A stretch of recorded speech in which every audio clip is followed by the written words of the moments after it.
এক বছরের বেশি সময় ধরে মেক্সিকোর সীমান্তবর্তী শহর পিয়েদ্রাস নেগ্রাসে অপেক্ষায় হন্ডুরাসের অভিবাসন প্রত্যাশী ডেনি আলভারাডো। হত্যার হুমকি পেয়ে 2 সন্তানকে নিয়ে যুক্তরাষ্ট্রে আশ্রয় নেওয়ার প্রত্যাশা ছিল তার, কিন্তু সে আশায় গুড়ে বালি।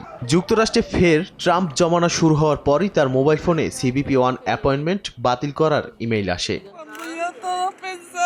আলভারাডোর মতো মেক্সিকো সীমান্ত শহর থেকে যুক্তরাষ্ট্রে ঢোকার প্রত্যাশায় থাকা লাখ লাখ মানুষের মাথায় বাজ পড়েছে এমন একটি ইমেইলে। প্রতিদিন অন্তত 2,80,000 মানুষ এই অ্যাপে লগ ইন করে অ্যাপয়েন্টমেন্টের তারিখ পেতেন। সবার একই দুর্দশা, এখন তাদের সামনে যুক্তরাষ্ট্রে প্রবেশের কোনো বৈধ উপায় নেই। মূলত CBP-1 অ্যাপটি বাইডেন প্রশাসনের অধীনে যুক্তরাষ্ট্রে অবৈধভাবে প্রবেশ কমানোর জন্য চালু করা হয়েছিল। এই অ্যাপটির মাধ্যমে নির্দিষ্ট সময়ের মধ্যে যুক্তরাষ্ট্রে প্রবেশের জন্য আবেদন করতে পারতেন অভিবাসীরা। তবে অ্যাপটির প্রযুক্তিগত ত্রুটি এবং দীর্ঘ সময় লাগার কারণে এটি নিয়ে সমালোচনাও ছিল।